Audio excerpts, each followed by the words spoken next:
He ruined my sister's only birth experience, so I made sure he'd never forget her. When I was 14 and my oldest sister, Sarah, was 22, we found out that she was pregnant with Paul, her boyfriend of 4 years. They immediately got engaged and they were really happy. For a time. Sarah had a horrible pregnancy, about 16 to 18 weeks, and the wonder of creating a human life evaporated within her. She developed hyperemesis, which if you don't know is really bad morning sickness. She was constantly in pain, she developed gestational diabetes, and just all around hated the experience. Around this time Paul, the then fiancé, started getting sick of the complaining. I believe the argument was, your body is built to do this, it can't be that bad. Sarah was due around Valentine's Day and Paul's parents, Mr. and Mrs. Doe, were very excited, both about the grandkid and the fact that he could be born on a holiday. She was very against that and really hoped that her son wouldn't be born on a holiday, even one as small as Valentine's Day. Her birthday sometimes falls on Easter and she hates it, because it might make him feel that his day isn't very much about him. Well, Mrs. Doe says something like, well, if you name him Valentine or Valentino then that'll make the day even more special to him. Again, my sister hated the idea. She thought it was tacky, he'd be bullied for it, and just really didn't like the name Valentino. Paul loved it, but agreed to go with a more average name like Daniel or Jared. Fast forward to February and she was ready to get this over with. Sarah had officially been put on bed rest because while standing or walking her blood pressure took unexpected spikes and dips. I look back now and goodness do I feel bad for her. She was doing her best to avoid giving birth on Valentine's Day because, again, she didn't want him born on a holiday. Unfortunately, births happen when they happen and that baby was going to come on Valentine's Day whether she wanted him to or not. I remember waiting out in the waiting room with my dad, brothers, and Paul, who couldn't stand to be in the delivery room because it was gross. I was so mad that he could have gone in but wouldn't because he thought my sister was gross while giving birth, whereas I had to stay outside because I was too young to go in with my mom and other sister. Dad went home with the youngest 2 brothers while the oldest, Zeke, stayed to watch me because I refused to leave. 16 hours after Sarah went into labor, my little nephew was officially part of the family on the evening of Valentine's Day. Unfortunately, Sarah was not okay. She had to have an emergency cesarean section and while doing the operation discovered that the back of her uterus, facing her spinal cord, had a very large and very severe, thankfully non-cancerous, tumor. When I say large I mean it was twice the size of a standard uterus. The doctors were shocked and didn't understand why nobody had noticed it on an ultrasound.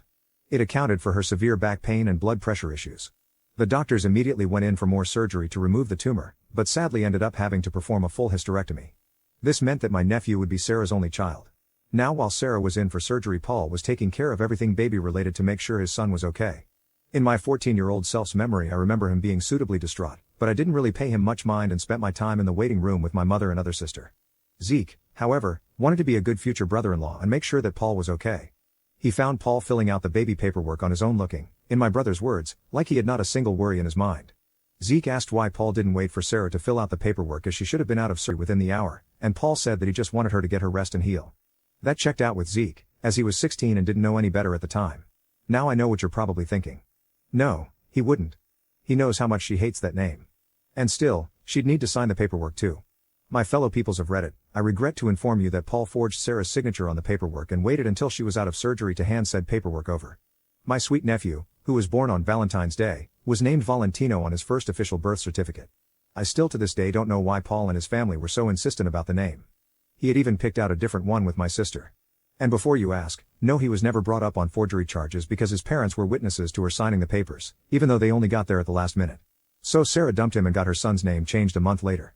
She was willing to do split custody with him because that's her son's father and she wants the kid to know him, but Paul vanished and she never heard anything back, which seemed weirdly out of character to us. Until a mutual friend on Facebook was tagged in his wedding pictures 6 months later. Paul had apparently started cheating on her not long after she got pregnant. Sarah was livid but there wasn't much she could do, so she filed for child support and continued to live her best life. Until 6 years later. This is where the revenge starts, my friends. So Sarah has been a single mother for the past 6 years and has been amazing at it. At this point in my career I've been a hairdresser for about 8 months at our local Great Clips. I'm working day and who is seated before me but Jane, Paul's wife, herself. I take her back for a trim and she clearly has no idea who I am. That adds up because a mutual friend that still keeps in contact with Paul said that Jane doesn't know a thing. She has no idea about Sarah, that she was the other woman, or that Paul actually has a kid that he's been, infrequently, paying child support for.